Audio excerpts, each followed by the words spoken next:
Subscribe करें और join करें मिफ्ताही दूल्हा नेटवर्क को नई नई और लेटेस्ट वीडियो देखने के लिए।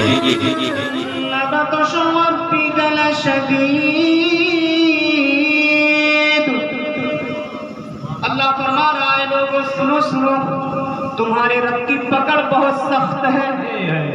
अल्लाह की पकड़ से कोई बच नहीं सकता, चाहे मर्द हो, चाहे औरत हो, चाहे लकड़ा हो, चाहे लड़की हो, अल्लाह के हाथ से कोई बच नहीं सकता। 30वां पारा है, सूरह तारिक है। अल्लाह इरशाद फरमाता है, यौम तुबला सराइर फमा लहू मिन कुव्वतिन वला नासिर। अल्लाह फरमाता है, जिस दिन हर छुपी चीजों की जांच होगी, फमा लहू मिन कुव्वा, तो उस दिन किसी के पास ताकत नहीं होगी अल्लाह की पकड़ से बचाने की। और ये बात समझने सारे लोग, आज हमारी माँ और बहनें हैं, मजा मिलता है तो गाना सुनने में, टीवी देखने में। कितने ऐसे लोग हैं जो टीवी देखते देखते टीवी आ जा रहे हैं।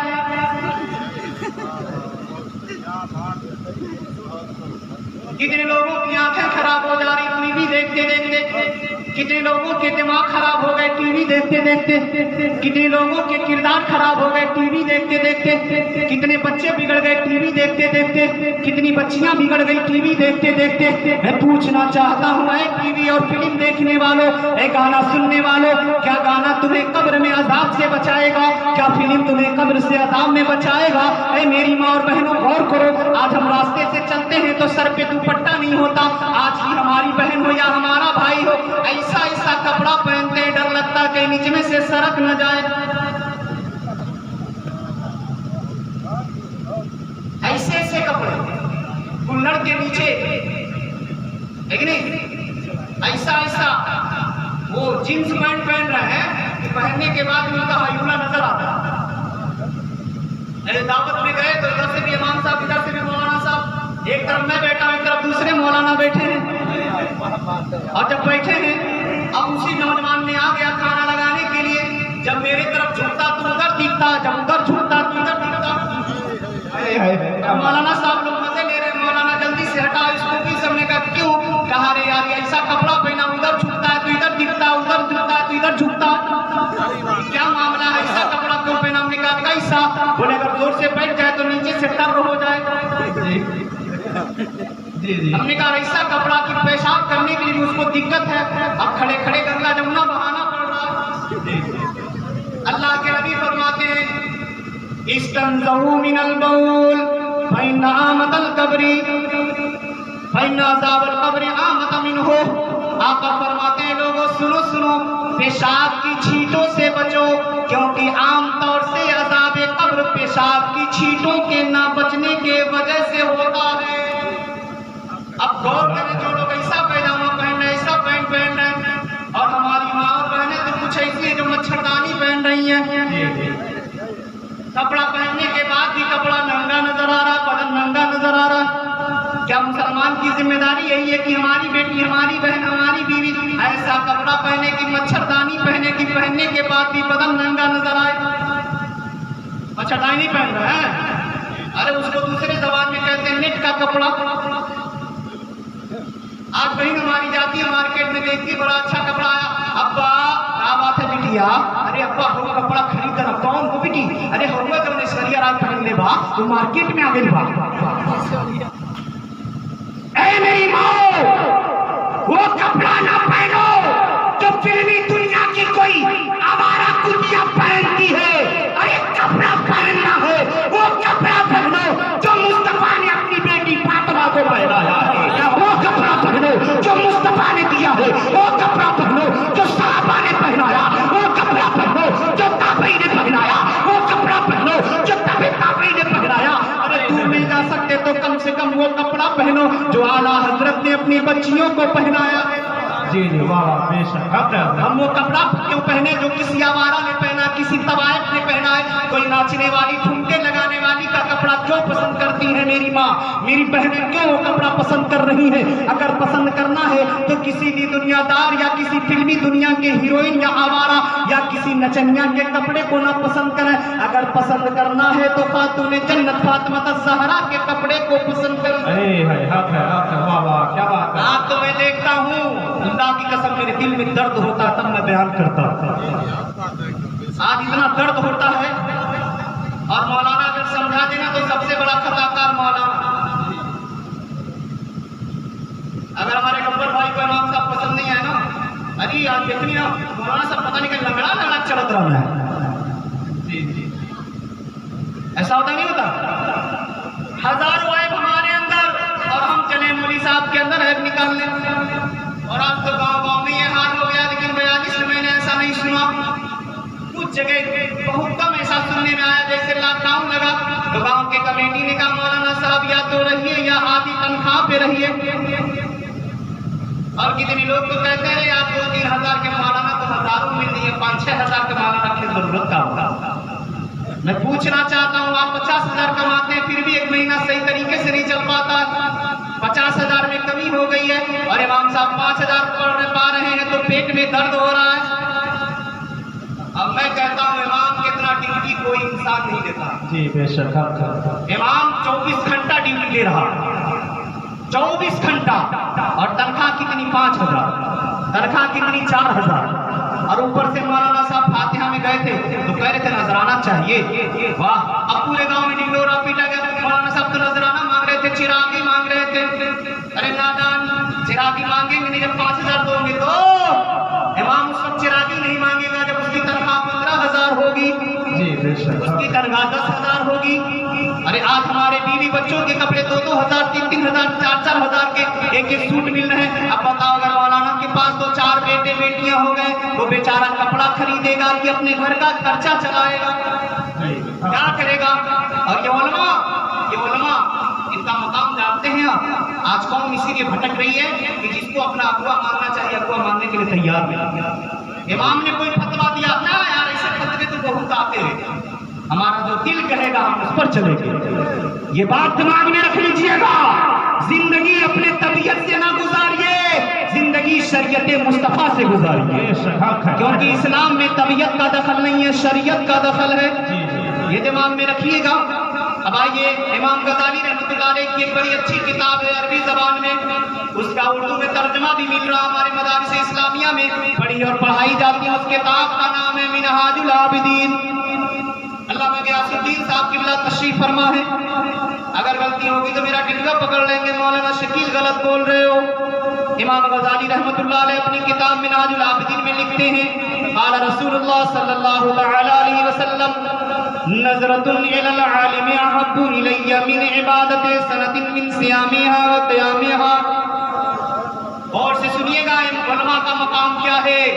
आका सल्लल्लाहु अलैहि वसल्लम इरशाद फरमाते हैं, क्या फरमाते हैं? नज़रतुन इलल आलिम, आलिम के तरफ देखना, आलिम को देखना, आलिम के चेहरे को देखना, अहब्बु इलैया मेरे नजदीक ज्यादा बेहतर है, मिन इबादते सनतिन मिन सियामिहा व क़ियामिहा। आका फरमाते हैं लोगों सुनो, एक आलिम का चेहरा देखना, एक आलिम का चेहरा देखना मेरे नजदीक, आका फरमाते हैं मेरे नजदीक 1 साल नफिल नमाज पढ़ने, 1 साल नफिल रोजा रखने से बेहतर है आलिम का चेहरा देखना। गौर करें, ये उलमा का मकाम है। आका फरमाते हैं आलिम का चेहरा देखना 1 साल रोजा रखने और 1 साल नमाज पढ़ने से बेहतर है। ये उलमा का मकाम है, लेकिन हम समझ नहीं पा रहे। इसीलिए मैंने कहा अगर दिलों में, दिमाग में कोई गुनाह है तो उन गुनाहों से तौबा किया जाए।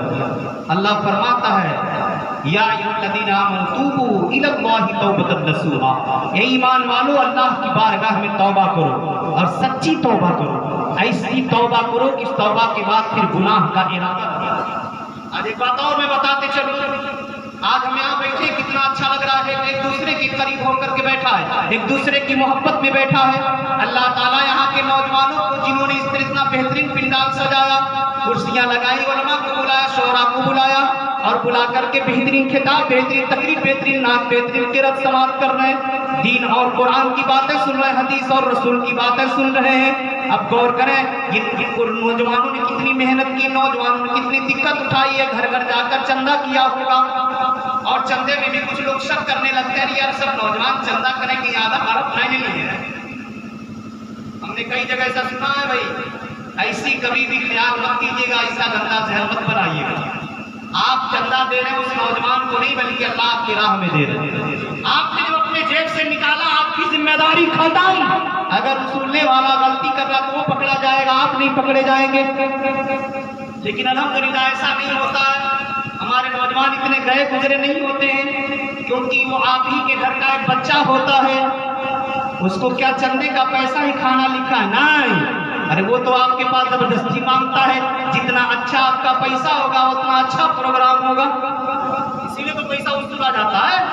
जितना दौलत जमा हो जाए उतना बेहतरीन तकरीर होगी, उतनी बेहतरीन नात खानी होगी, उतने अच्छे अच्छे शोरा और खुतबा आएंगे।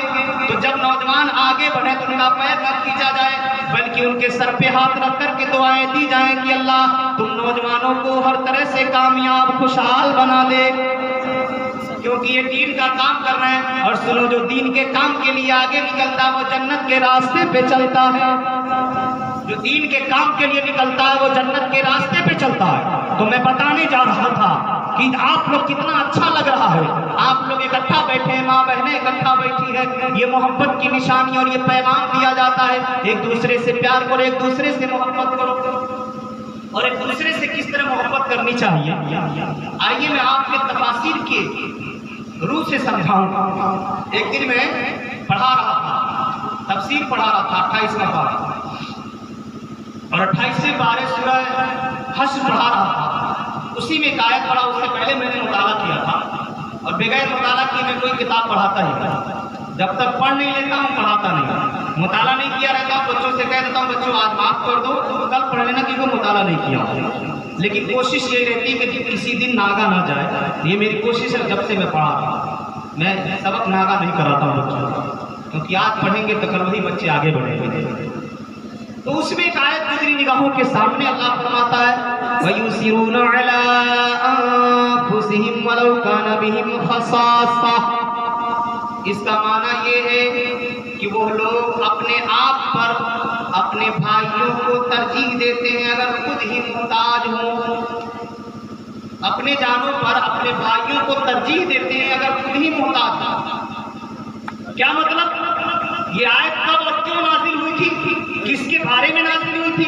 तो आप सभी को पता है, मक्के से मुसलमान हिजरत करके मदीना गए। जो लोग मदीना गए हिजरत करके उन्हें मुहाजिर कहा गया, और जो मदीने में रहकर मुहाजिर भाइयों की मदद किए उन्हें अंसार कहा गया।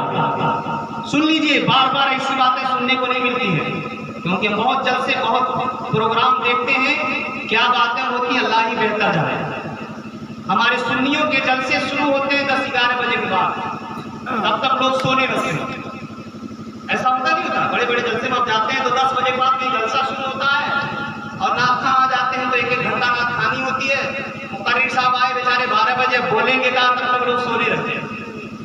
ये आज की बात है। ये तो मिलाद में तो बहुत पैगाम मिल जाता है, जो गाँव का मिलाद होते हैं ना, इसमें बहुत अच्छे अच्छे पैगाम मिल जाते हैं, बहुत अच्छी अच्छी बातें हो जाती हैं जो हम जलसों में नहीं पा पाते हैं, नहीं पा पाते।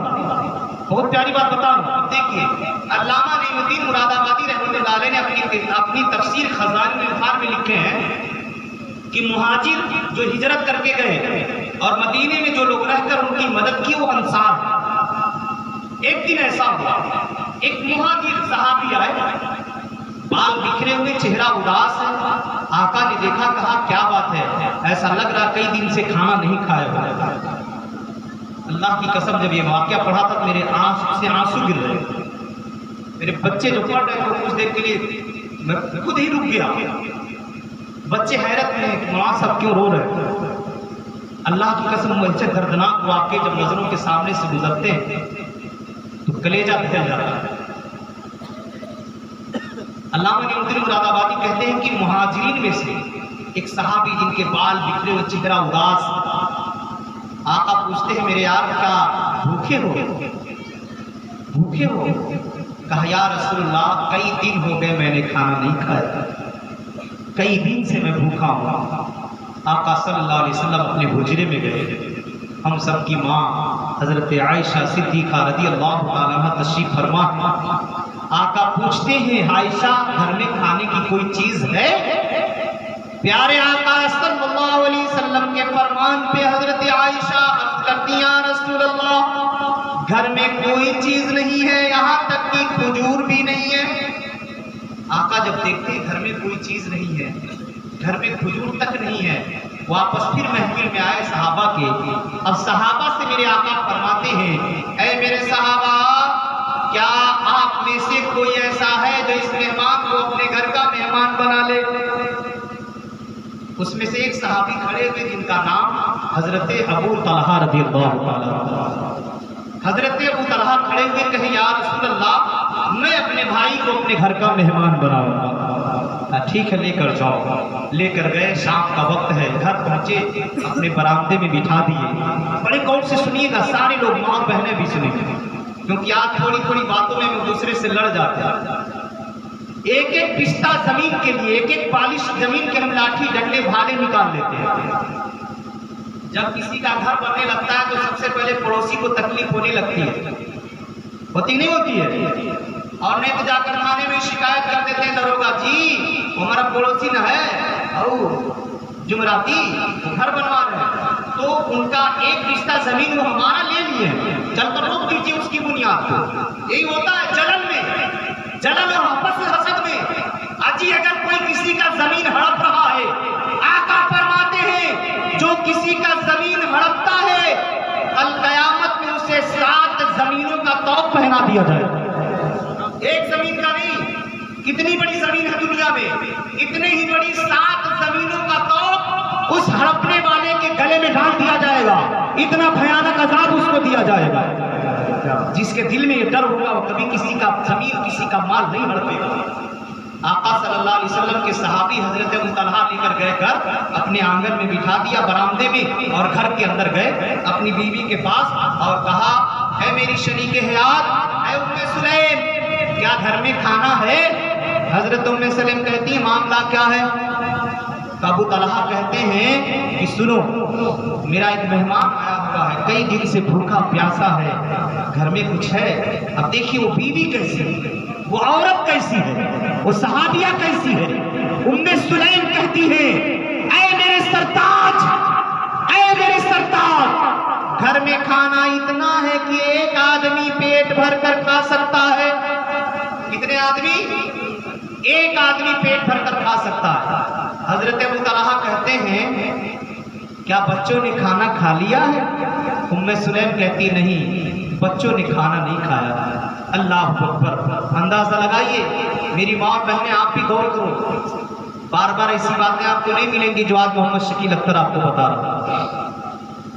उम्मे सुलैम कहती हैं कि एक आदमी खाना खा सकता। हजरत अबू तलहा रज़ियल्लाहु ताला को कहते हैं, बच्चों ने खाया? का नहीं। का एक काम करो, बच्चों को पहला फुसला के सुला दो। बच्चे तो दोपहर में खाना खाए ही थे, उनको बहला फुसला के सुला दो ताकि वो सो जाएं। और जब दस्तरखान लगाना तो 2 प्लेट दस्तरखान पे रख देना, खाना ला के रख देना, और जब हम दोनों बैठेंगे खाना खाने के लिए तो चिराग को बुझा देना। कहा वो किस लिए? कहा है उम्मे सुलैम, जब अंधेरा हो जाएगा तो मैं भी साथ में बैठूंगा, मेरा मेहमान भी बैठेगा। अंधेरे में अंधेरे का फायदा उठाकर मैं बातों बात में पूरा खाना अपने मेहमान को खिला दूंगा, मैं भूखा रह जाऊंगा। पूरा खाना मेहमान को खिला दूंगा, मैं भूखा रह जाऊंगा। अल्लाह अल्लाह, क्या पैगाम दिया अबू तलहा रज़ियल्लाहु ताला अन्हु ने। खुद भूखा रह गए, बच्चे भूखे हैं, बीवी भूखी है, घर का खाना एक भूखे इंसान को खिला दिया गया है। जब सहाबा में ये जज्बा रहा करता था तो 313 रहते थे, लेकिन पूरी दुनिया पे हुकूमत किया करते थे। 313 रहते थे, कामयाब रहा करते थे। 313 रहा करते थे, बड़े बड़े जंगों को जीत लिया करते थे। 313 रहा करते थे, उनकी ताकत दुनिया में बैठते चली गई। क्यों? इसलिए कि उनके दिल में अल्लाह का खौफ था, रसूलुल्लाह की मोहब्बत थी, और एक भाई को दूसरे भाई से प्यार रहा करता, मोहब्बत रहा करती थी।